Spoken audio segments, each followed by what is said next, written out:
Is this a dagger that I see before me?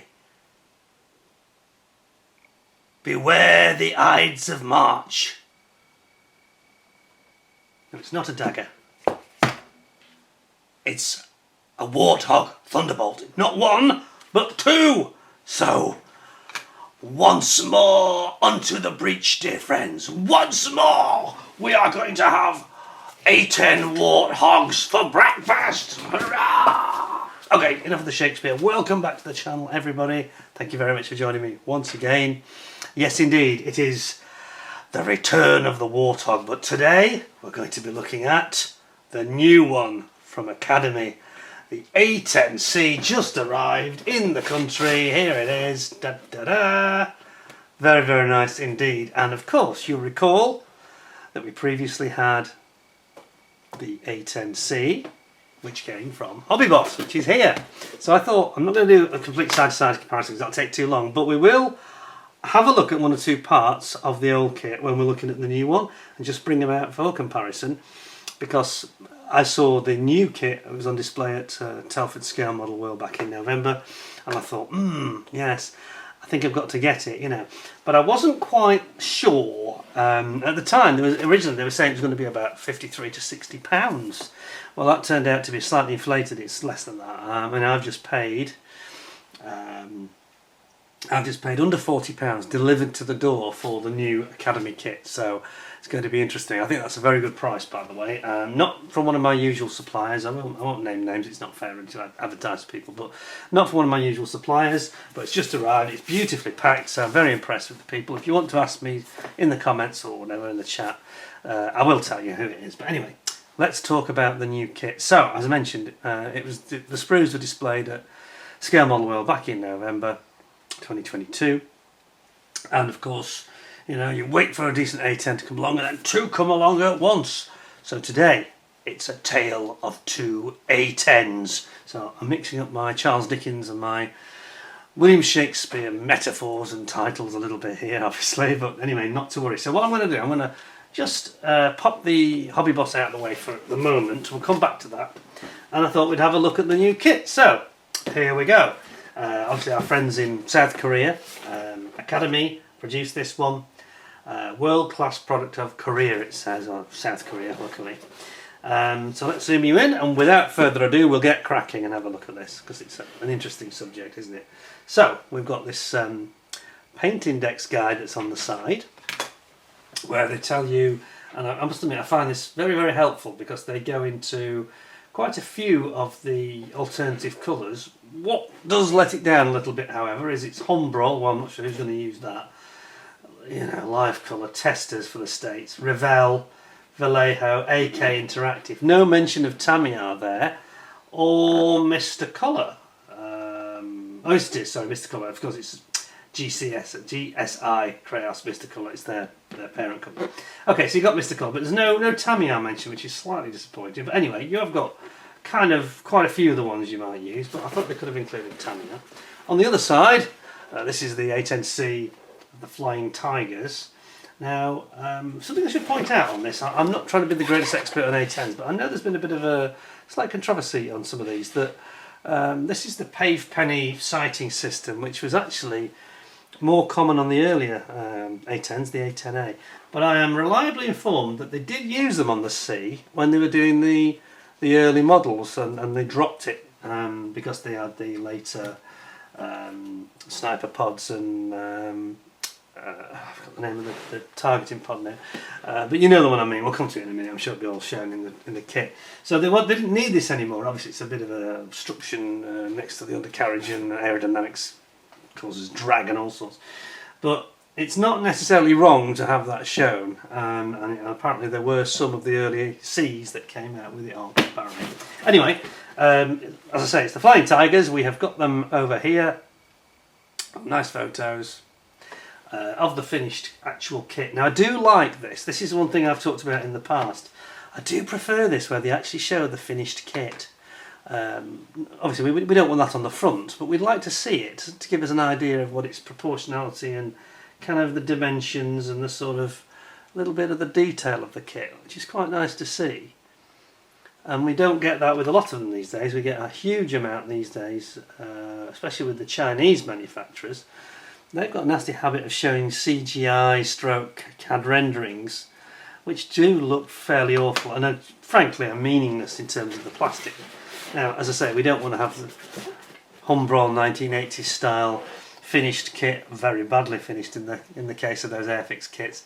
And they weren't alone in doing that either. One or two others did it. I'm trying to think who the other one was. Was it Testers or Frog? I think they did it as well at one point. And Hella did it, I think. Horrible, you know. We don't want that. We want a nice bit of artwork, but it's very unusual that the Academy logo is so faintly done here. It's hard to, you look at it and think, well, whose kit is that? They've really played it down low key. Nice bit of artwork though. Anyway, let's have a look inside without further ado. Oh, it isn't sealed. I thought it was sealed. We obviously don't seal them Academy. I've not had a recent Academy kit, I have to say. It's been a while. So we've got some clear parts. We've got, in case you've got, please return and return not guaranteed when plastic is unsealed. Okay, so it's saying if anything's missing, I'm not sure how you'd be able to spot it necessarily missing. Maybe some items, but you might probably find that you do discover a problem later. Seems a bit harsh, but okay, I can understand it. Now, looks very good. Looks good. Looks good. The omens are positive. And I promise in this video, I'm going to try anyway, not to mention the C word. I mean the K word. The K word for that other brand that I've had a lot of problems with recently. So we're going to skip over that, and we're not going to get into a rant if we can possibly avoid it. So, what have we got? We've got the Flying Tigers decals. Let's have a look at these. I'll just give myself a little bit more light over here. There we go, that's better. And I can just turn it a tad as well. There we go. Light on the subject. Right, there we go. Now then, I have to say, these look rather nice. Printed in Korea, so they're doing their own decals. And I've heard mixed stories about the Academy decals. I'm not very experienced with them myself, but they look nice, I've got to say. Got some lovely instrumentation there. All your TFT screens and displays are shown. You've got your stars and bars, low-vis version. You've got your lovely Flying Tigers here, that's quite cool. I've got to say it's a great logo, wonderful. Lots and lots of stencils, quite a few to keep you busy there for a wet weekend, or even when it's not wet for that matter. And there we are, so there's quite a lot of registration numbers, etc, etc, and we've got like a Mustang or pony, a Bronco that's running out on the other one. So those seem very nice, I've got to say. Doesn't look like there's great excess of carrier film. They look very, not sure if you can tell the reflections really, but they look very sharply edged. So that's really rather nice. Oh, after all that, after all that, the bag, I was going to leave it in the bag if it was sealed, but the bag is not sealed, so we can in fact have a look at it. How odd. That's unusual, isn't it? Right, let's try again. Going a bit closer this time and we'll have a proper look at them. I shall have to pay more attention. Right, there we go. So now, as I was saying, there's no great excess of carrier film on these. Yeah, you can tell, can't you? They do look quite nice, actually, I've got to say.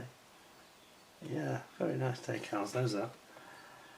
Some quite small ones as well. I think it's going to keep you busy for a while. Shark's mouth on a warthog with the evil looking eyes, yeah. What's not to like there? That's absolutely gorgeous. Those are nice decals. Okay, so far so good. So, try and get that back into the bag if we can. That's a good start, I'd say. Very good start indeed. Now then, so pop them in. Look at these. Yes, get my trusty knife out. We've got a new blade on it. Let's start with the instructions though. I'm getting a bit ahead of myself here. So I've got some sort of strange, you know, how to use nippers and things, and just basic, you know, advice which we don't really need if we're even intermediate modelers. And then we've got their instructions. Now it comes in two parts, interestingly. One seems to be Manual 2. Manual 2? Really? That's odd, isn't it? Manual 2. So that's basically the latter stages. I think there's been a bit of a foul up here, don't you? They seem to have... they've got some very Japanese-looking, Korean-looking warnings here. Don't think we need that. Right, so they're not seemingly giving us too much in the way of historical data. It just cracks straight on into the build. So let's have a look then. So you're starting off building what looks like the floor of the floor of the canopy cockpit, I should say, which is basically underneath of it, the wheel bay well, I should say. Then you're building up your front nose gear, putting that in. I think, does it tell you to put weight in it? Because I think you're going to need a chunk of weight in this. I'm thinking 40 or 50 grams at least, probably. Then you've got an ejector seat, which does look, at least in the instructions, it looks quite nice. Looks quite detailed as well, this cockpit, actually. We've got lots of little pieces to the ejector seat. You've got the breaker bar on the top that goes to the canopy. You've got sliding mechanism on the back of the ejector seat there. Then you've got your joystick stick, I should say, and you've got the front instrumentation set here, and all the coving that goes around it, coving and combing. You've got the side sort of there's like a padding at the sides here. I presume that's to help the pilot when he's doing hygiene manoeuvres. And then it all goes in onto one side, onto the starboard side of the cockpit, and then you bring in the port side, and it looks like it's a very unitary construction because it's obviously just a cockpit section. Then you put the floor on here that goes over the wheel bay, and then you've got your doors and your actuators for the undercarriage doors going in there. And indeed it is very unitary, you can see it here. Then you've got another, I guess they're trying to avoid centre seams. That looks very promising. That's a good concept, isn't it? So you've got these all basically slide moulded, it looks like. We'll see more in detail in a minute. We've got a pilot, which is something you don't get with Airfix. Then you've got all your pylons going on here. And then you're going to start building up your wing. And actually you've got the gear nacelles that you have on the A10, because the gear sort of slightly protrudes, doesn't it? Through these aero nacelles that are, I don't know why they didn't fare it in completely. I suppose they were trying to reduce weight probably. And you've got your flaps and your ailerons going in, building those up, putting those in together, and sandwiching in the two sides of the wing. And you've got some more pylons and your sway braces going in there. And then you've got these nacelles. Now I have to tell you, I have seen and heard various comments about this isn't necessarily the greatest fit in the world here, but whether that's just a one-off I don't know, or whether it's a common problem. Then you're building up your weapons. Just jump around a bit, doesn't it? So you're starting to build up weapons here. Bombs, laser guided bombs. Then you've got some sidewinders here. That'll be the sidewinder, is it the 9J that we're using, I think? You've got your aileron going in there and your nacelle going in there, and then you're putting in here all these pylons, and then you've got your main gear going in for these to be fitted into the nacelles itself here, and then the pod. It doesn't tell you anything, does it? It's another little bit Chinese in the style, isn't it? There's no data here in English. I think it's the lantern pod, isn't it, or similar targeting pod. Okay. Over the page we have got, now just going to repeat all what you've done. It's just literally a repeat of what we've just seen on the opposite wing. This time it's the port wing upside down, and again this time you've got Maverick missiles here, not to be confused with Tom Cruise. Maverick air-to-ground missiles, and you've got your main gear going in there, and you've got another mighty pod. I'm going to have to do some research to understand what all these various targeting systems and pods are, because I don't know that one. That's huge, isn't it? Good lord. Okay, and there's also a pepper pot. Looks like a pepper pot rocket launcher there. It is. It looks like a Zuni rocket style actually. odd. Very interesting. And then you're putting those all on the wing there. And then you're bringing your wing in. Be interested to see how that actually attaches. It looks like it's got like an aerodynamic fillet that goes, not aerodynamic, but for the model they've gone to cover up the join. They've got a fillet piece that goes in. Be interested to see what the fit's like. And then you've got what looks like the GBUs, £500 GBU, I think. Same on the opposite side here. And you've got, just trying to figure out if the yeah, it's just the ailerons, isn't it, here, I think. And then it sort of stops, which is kind of weird, so I found that a little bit odd.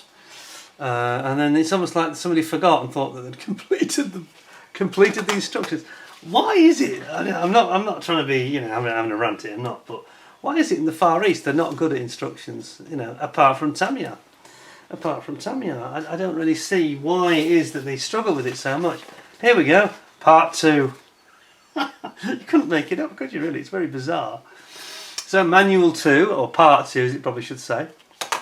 And this one's in some slightly better paper this time. It's on a glossier paper, different printing with some colour, very odd. Building up your GAU rotary cannon, which of course is the centrepiece of this aircraft, really, and it's almost built around it. It's really a system to fly around, make it a flying cannon, or a flying tank as it's often called. As we know, the history of the aircraft, it goes back to the early 70s. And I say, this is this pave penny sight, which seems odd on the C version. And they've got 2 options, option version 1, version 0. I think I'd want to avoid that if I could. It just makes it look a bit ugly, I think, with that sticking on it, on its chin. But anyway, there we go. It is accurate, obviously, for the earlier variants and the early iteration of the C. Then we've got the vertical tailplanes and your horizontal stabilisers and elevators going on here in this classic sort of H style that the A10 has. Then we've got a centerline tank going in here, fuel tank. It's a drop tank, the look of it. And we've got a cap at the back for the rear, which I think on the aircraft actually has, I think it has a ability to deploy a parachute, if I'm not mistaken, and countermeasures that are in the tail as well. And then we've got this very interesting design. This is where the kit comes into its own, really, as a design, because you've got this entirely what looks like slide moulded single piece for the twin engines, so you don't have any silly seams, which is always a problem on A10 models. Avoids that by having one piece, completely unitary construction, moulded all in one. And then you put the internals in with your compressor blades and the exit fans. Obviously it doesn't have an afterburner on this aircraft. And then that goes in as a separate unit, plugs into the top of the fuselage. I'm trusting it's going to be a decent join. You've got a masking set in here, which I actually skipped over. There was a masking set included with the decals. You've got the flaps at the front on the inboard of the wings here. And then you've got your rear canopy closed, the rear canopy open. I don't know if there's 2 versions of it. No, it's just positioning that refers to. And you've got your windscreen here. And then you've got all these other parts, these little sensors, and you've got your extendable telescopic ladder that comes out of the aircraft. And then it goes into marking, so that's it. It's very strange the way they've set this up anyway. Then you've got your common stencils, and as I said, there's quite a lot of them. So that's going to take you a while. But here they have been sensible in one respect.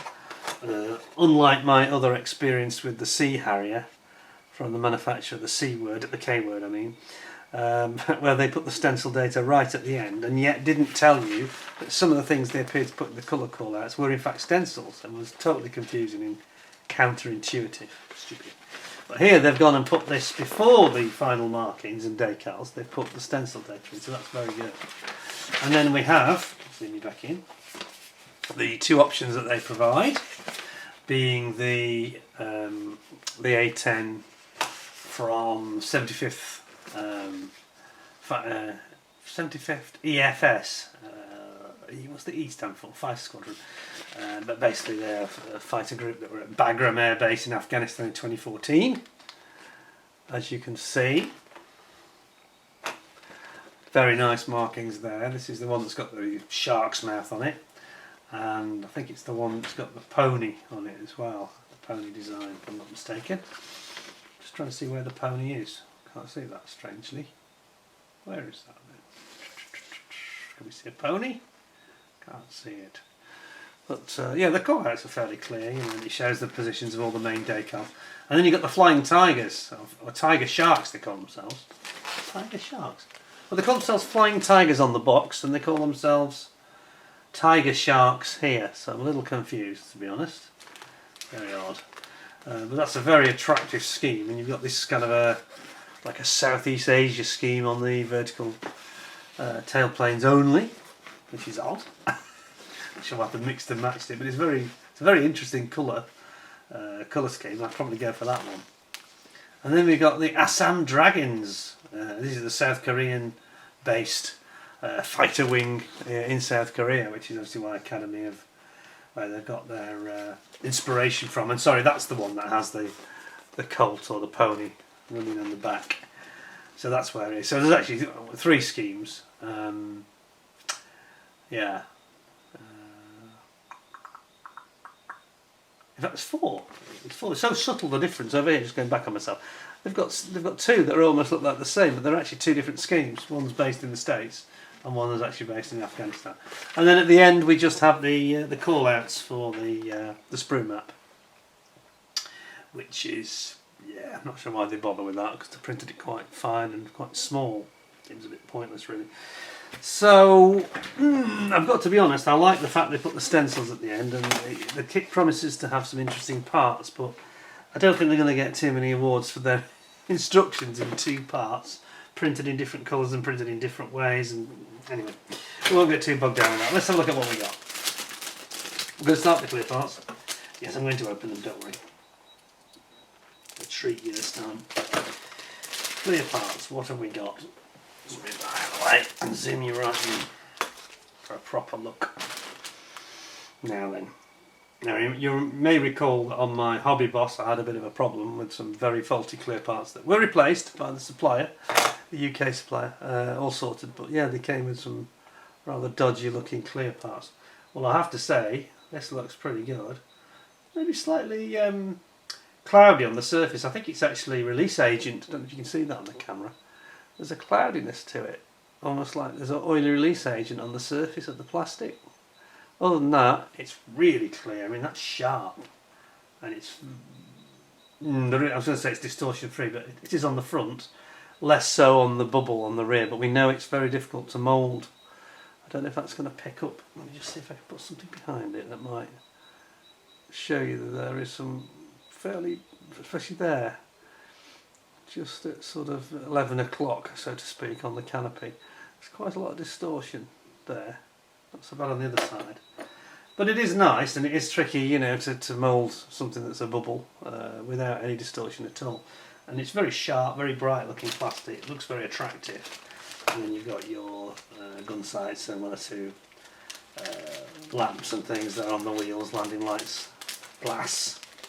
And apart from that, that is the clear. That's the clear parts. Okay, so yeah, very nice. I think the moulding's good. It's just a little bit. Maybe it's just. I can see that distortion. It's a little bit. It's almost like the way it's cooled rather than the mould itself. When it's cooled after coming out of the mould, as it's setting. Let's get into the real meat and potatoes of this kit, which is these interesting parts that the slide moulded. I quite like Academy as a brand, I must say. They're one of the better ones, and of course Airfix have been reboxing, rebranding some of their armour, quite a lot of it, in 1/35 scale. So they're not a bad manufacturer at all, just wish they'd get their act together on the instructions a bit more.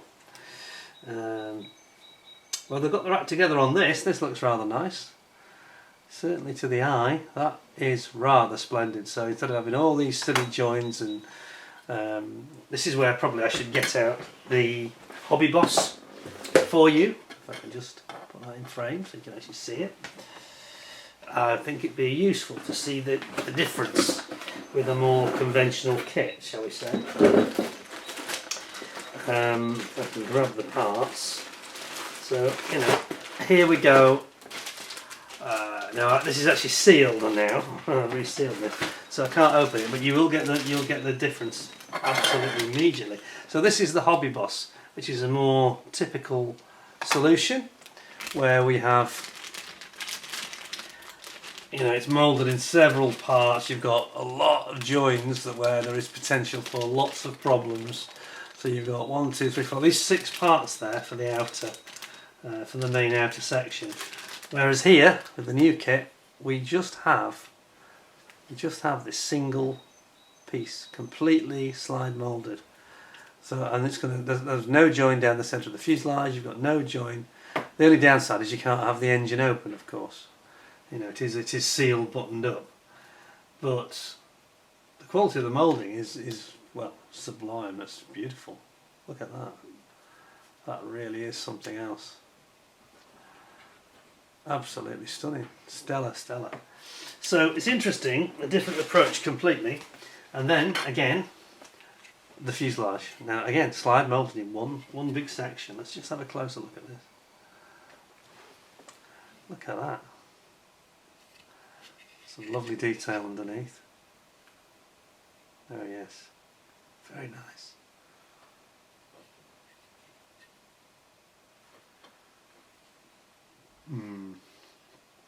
All the rivets are very, very tiny as well, but you can feel them. You know, they're definitely there. You get the full impact of those rivets. See them? That's really, really nice. Yeah, and a lot of the underside detail as well. It's very. What's the word I'm looking for? Tactile. That's the word I'm looking for. Very tactile to the feel. This. All that detail. You can feel it all. Very fine, sharp moulding. That's absolutely beautiful. I mean, I hope it goes together well. Let's find out, shall we?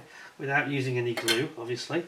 Let's have a little look at this. Let's see and find out. Of course, I've got stubs on it, but the omens are good. I can't quite make it going because of the stubs. Ejector pin stubs. Does it look right? It does. It looks like it's going to be a nice, neat fit. That goes straight in like that. That's very nice. That's very nice, and it's quite smart of them. And then we've got the. Oh, I'll take this out. We've got the gun sight in clear part. No idea why they've put this on a separate little sprue. That seems odd, doesn't it? The gun sight. How curious. And then we've got the nose.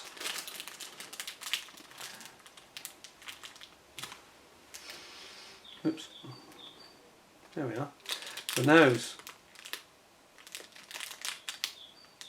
Very nice, isn't it, that?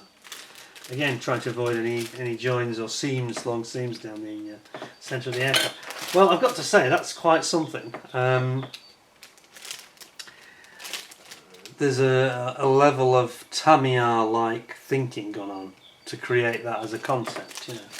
And they've thought, how can we make ours different and better than what's gone before in the market? They certainly seem to have achieved that, I would say, in all fairness. I'm not quite sure why they didn't pack these in a separate bag, to be honest. I might actually leave that separately because I'm not that happy about them rubbing against each other. We don't want that, so I'll pop that to one side if we can. And sorry, I'm just moving all the boxes around a bit within a second. Never easy.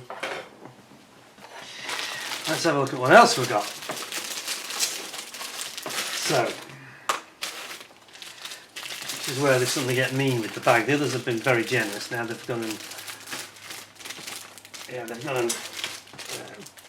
put the bag in such a position that it's very tight. I have to say, very tight. Oh, it's actually broken as well. Okay, we'll do it here.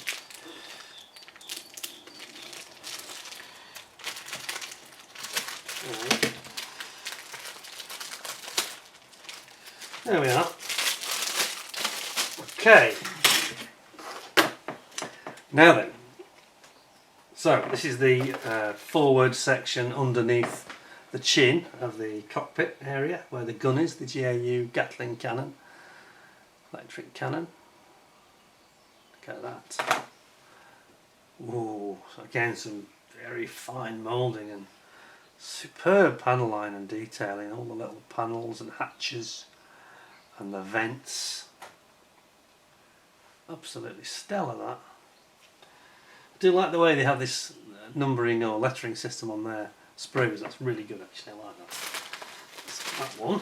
Then we have another small one where we have, this is the tail cone at the back of the aircraft, which I think it has the option of dispensing a parachute in an emergency, and also chaff and electronic countermeasures. And then we've got here the coving on the front of the instrument panel, and then you've got the lower cockpit floor stroke wheel well area. It's actually the wheel well's underside, that, of course. Look at the sharpness of this moulding, if you can make this out. Very sharp. Absolutely incredible. A couple of antenna aerials there. That's beautiful. And then we've got a duplicate, so we'll just do one of them. So this is where we've got the engine compressor blades there. I've got to say I'm slightly disappointed here because, and this is what I saw when I did have some misgivings when I first saw it at Scale Model World at Telford, in that these blades are all closed in. You know, they haven't, and it's really solid on the other side, so you can't open them up. See that? Yeah, here. So you're not going to be able to see through. And on the Hobbyboss, that was a bit. We'll just show you. That's another good one to show you, because this was a slight contradiction in itself. If you remember, over at Hobbyboss, different kit now. If you look very carefully, sorry about the reflections from the bag, but you can just about see through. Now, unfortunately, they didn't mould it quite as accurate as they should have done, because some of it's a little bit closed up and other blades have got a gap between, just where it's filled in the mould process, unfortunately. So it might be that the tolerances are so fine that they couldn't really probably avoid that, I don't think. But it's a little bit of a shame that they couldn't do more at Academy. I kind of hoped that they were going to do a little bit more of an impressive job than that, so that's a slight disappointment, if I'm honest. Then you've got the internals of the engines here. You've got pilot here. He looks very nice, in fairness. Nothing wrong with the pilot. You've got his arms, you've got your laser guided bombs over here. Looks nice, doesn't it? And you've got your tail fin there. You've got your Maverick missile here. More laser guided bombs here, the smaller ones. You've got all your sway braces for attaching your weapons to the pylon here. And here you've got two different heads. You've got, this is quite good, isn't it? Let's get this in close. You've got, on the right you've got the head with the visor up, and on the left with the visor down. So that's brilliant. So you can have him perhaps taxiing with the visor up, or if you want him in flight you have the visor down. And then there's all sorts of little parts, and this is when I talked about the Zuni rocket pod here. Can you see that? You see the rockets are just projecting. That's nicely moulded, isn't it, here? Got the rockets just projecting out of the front of the rocket pod. That's really nice. They've done that very well. It's a nice sprue, very impressive. Just, yeah, very nice. Everything's beautiful. It's just a bit disappointing they couldn't have done a bit more with those engines. I kind of expected slightly more. So, yeah. Got to bear in mind the cost of this kit, though, you know. Everybody's complaining at the moment about the fact that kit, rightly complaining that. Sorry, zoom me out. Everybody's complaining about the cost of kits and how they're rocketing through the roof. And don't forget, again, sorry about this Airfix, but I've got to mention this. Airfix have got their new Buccaneer coming out, the RAF S2B version. It's £73. This is under £40. So we have to, when I come to my final verdict on this kit, as ever, I will very much be factoring in that price, because it has to be a huge consideration when we're talking about a score, because of the value, you know. So we've got another tight bag here. Let's have a look. I'm not picking on Airfix. That other company, the K word, you know, they're even worse, and they're delivering a product that is, well, substandard in some cases, really. Not great. Not great at all.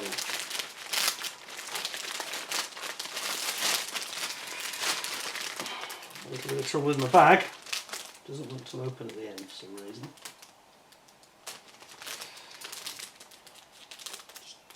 Open. There we go. Right, now then. So obviously we've got here our centerline tank, fuel tank. Big, isn't it? It's huge. What a massive tank that is. Yeah, and then we've got the targeting pod. Is it the lantern pod? It's big, isn't it? Look at the size of this thing. It's absolutely enormous. Good lord, incredible. And then we've got the sniper pod, I think it is. And you've got your the front cameras and sensor equipment of it there. And this is like the gimbal area at the front. That pivots around gimbals within this housing. Very, very nice. Beautiful moulding here. Very sharp, very, very clean. No flash anywhere. Then we've got our. I'm struggling for. There we go. Front of the cockpit. Now look at that. It's got an access panel as well here with some instrumentation in it in the side. Electronics bay. Very, very nice. And again, it's got this beautiful fine detail of all the panels and the little hatches. Then we've got our weight on wheels, which is another plus, which I don't think we had in the Hobbyboss. Got the inside of the bay, I think it is. The wheel bay here. Cockpit is over here. Looks very, very nice indeed. Very sharp. Yeah, very sharp moulding. Really 10 out of 10 on there. The relief of the moulding is really, really crisp, you know. And then we've got the ejector seats, which I did say I thought were looking quite promising. There they are. Very nice indeed. They are sharp. Lots of detail on those. I don't think you need aftermarket to replace those. Not at all. And then over here we've got our. Oops, sorry. See my watch. Over here we've got my the landing gear. That's the front main gear, nose gear I should say, not main gear. And it's just lots of very fine detail. Look at these little pieces over here. We've got some oxygen bottles. Can you see that? Oxygen bottles here. Fantastic. So lots of small parts with some beautiful figuring on them, and the main gear legs are there. There's no seam lines on them, you know. They're very clean looking, very sharp.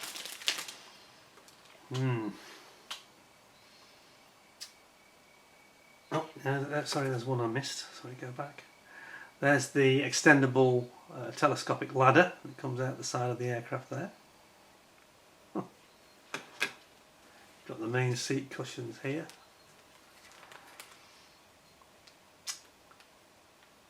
It's a very, it's kind of, it's got quite a nice feel to the plastic, and it's kind of reminds me of, it sort of has the precision of Tamiya about it, these sprues, but a bit sharper than Tamiya, because they can be a little bit on the soft side sometimes, it has to be said.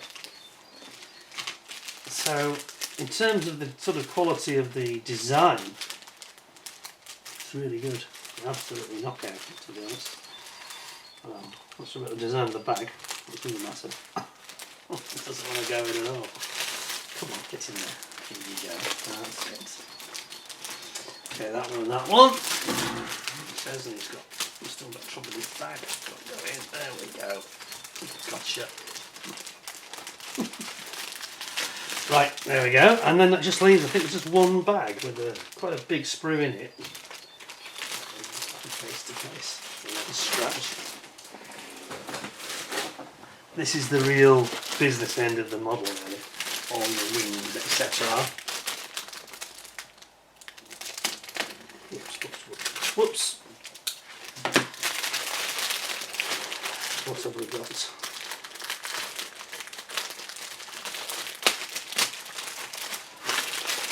Easiest bags to get into, I must say. Right, so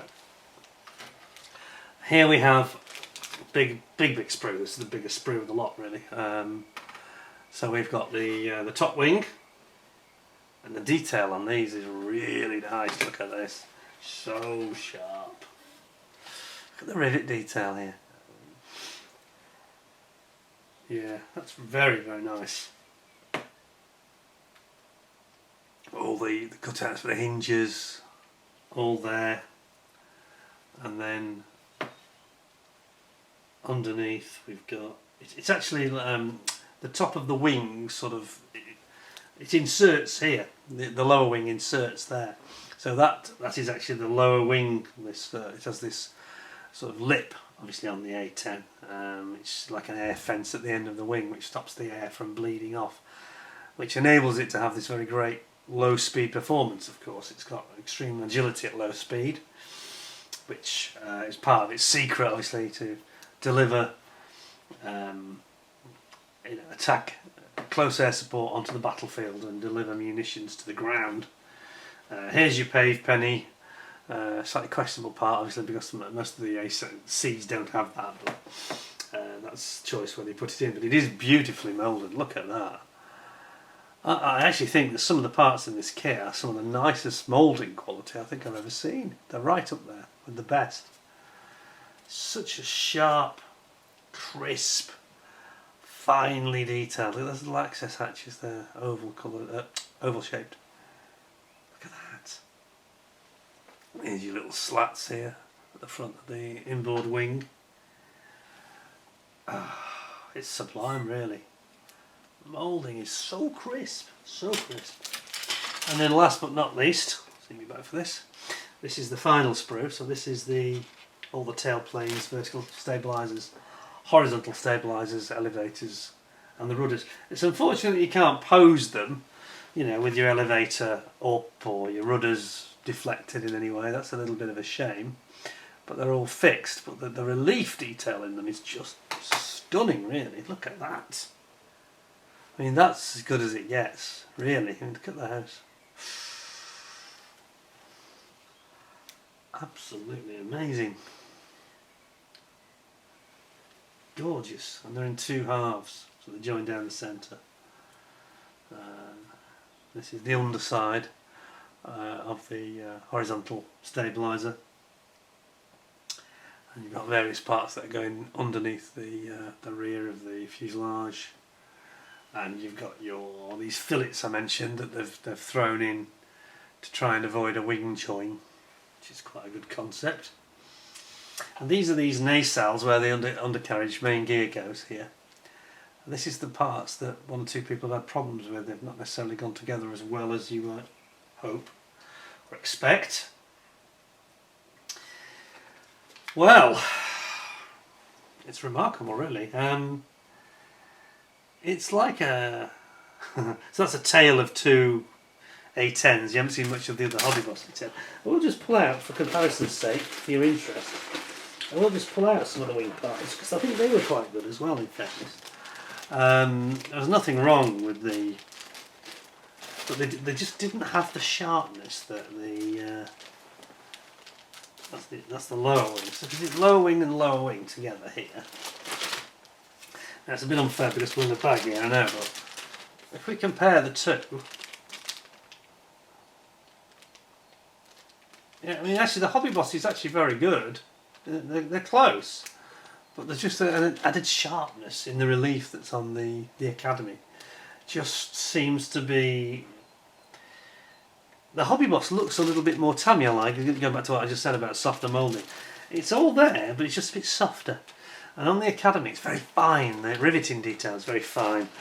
You might argue perhaps a bit more scale-like, you know. So there we have it. So that is the much awaited, latest A10C. I mean, like I said, you know, it's like waiting for a bus. You wait and wait and wait, and then two come along at the same time.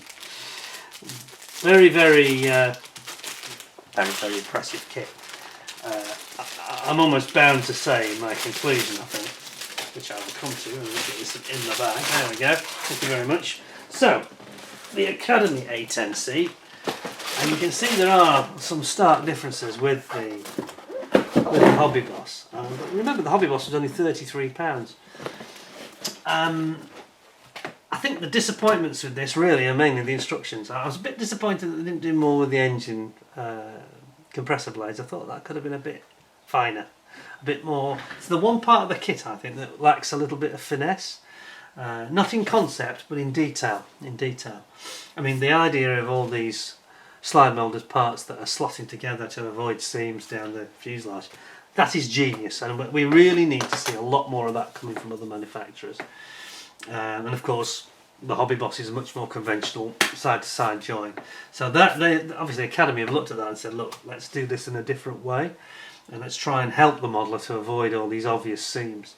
So you're not constantly, you know, like I've been doing my Sea Harrier, scraping and sanding and all the rest of it, and battling, you know, just to get a basic, decent join without horrible marks and seams that are obvious. So, where am I with this then? Well, I can tell you that if they'd done a bit more with those engines, and if they'd got a significantly better instruction setup, because that's its Achilles heel here. Instructions are weak. I'm sorry, they are very poor. There's not a lot of information. It doesn't tell you. I thought it was going to tell us about the lantern pods, targeting pods, sniper pods. No, it doesn't tell you even what the missiles are. You know, suddenly because I know the Mavericks and Sidewinders, I was able to say that. But anybody just buying the kit without much knowledge and hasn't, you know, the point I'm making, you shouldn't have to become an expert researcher in a particular aircraft. The kit maker, and you got this with Wingnut Wings, didn't you? Kit maker really needs to give us some background. There's no background about it. There's nothing. So the plastic, I'm going to give 9.5 out of 10. This is the way I'm going to phrase it. The plastic's 9.5 out of 10, and it would have been 10 out of 10, which is a high score. I mean, that plastic alone, not many get 10 out of 10, if ever. It would have been 10 out of 10. It's just done a bit more with those. It's just a little bit lacking in detail, I think. But the rest of it is just sublime, you know, on the plus side. The rivets and the panel lines, I don't think I've ever seen better. Absolutely fantastic. For under £40 delivered to my door, that is a remarkable good kit. You've just got to grit your teeth and get past the vague instructions that are in several parts, because they clearly, I mean, that's an admission that they've made a mess of it, isn't it, when they've got to do it and they sort of end and then they have manual 2. Well, why? That's just gibberish. Not going to rant about it, but you know, that's not really up to the mark. However, the kit is under £40, as I said, delivered to the door. So what's my overall verdict? I think it's got to be 9 out of 10. 9.5. If I could give a 9.25, I would. Because it's very, very good. And for the money, it's excellent value, really. Would I rather have that than the Hobbyboss? Yes, I suppose so. Because of the fineness of it and the ease of, you know, avoiding the seams and having this slide moulded unitary construction. Don't know what it goes together like, of course, but yes, I probably would buy it over the Hobbyboss. But the Hobbyboss is £5 or £6 cheaper and is a bargain. They're both nice kits. So I kind of have to bring Hobbyboss back in here, because I think I gave this 9 or 9.5 out of 10, I think. A few months ago when it came out in the autumn. So let's have them both there. A tale of two Thunderbolts. That's what we got. How's that? Tale of two Thunderbolts. Anyway, I'm going to say 9.25 out of 10. A bit of a cop out, I know, but beautiful, the Academy kit. I wouldn't hesitate to buy either of them though. You know, whichever you can get. You can get one really cheaply. You might be able to pick this up now for around about £30–33. Definitely buy that, because that does come with a lot of weapons. And he does explain what they are, which is quite helpful. Academy has just got more finesse as a kit, I think, overall. So if you want a fairly straightforward build, I think the Academy is probably going to be a little bit easier, probably. But that remains to be seen. So that's where I'm at. I do like an A10. You know, the brrrt of the GAU cannon that it has there. A mighty, mighty weapon, and what's not to like about them, really, you know. I used to see these actually coming into RAF Alconbury, which is not far from Cambridge in the UK. It's now closed as a USAF base. They're not here anymore, of course, but it was really enjoyable to watch them, I have to say. And kind of missed that, I've got to be honest. Definitely a good aircraft. Not one that the Americans should let go lightly. I think they need to upgrade or replace it or whatever. But anyway, I'm rambling now. So, I hope you'll give me 10 out of 10 with a thumbs up and a like. Thank you very much for joining us. Hope you enjoyed the show. Found it interesting to see something brand new like that. And it's nice to have, finally have some A10s we can actually enjoy and get at a sensible price. And you know, the way things are going in the model world with pricing, these are both absolute knockout value for money, the pair of them. So, you know, pays your money, takes your choice, depending on what sort of build. If you want to have a very easy build, probably the Academy is the way to go. But there's nothing much wrong with the other one either. So, a tale of two Warthogs, a tale of two Thunderbolts. Hope you enjoyed that. And now our revels are ended. So I wish you, thank you very much for watching the channel. Thanks for joining us for the show. Look after yourselves. Keep watching, keep subscribing, because there'll be more interesting videos and amusing ones coming along very, very soon. In the meantime, thank you very much for joining me. Take care of yourselves. Thanks a lot. And bye for now.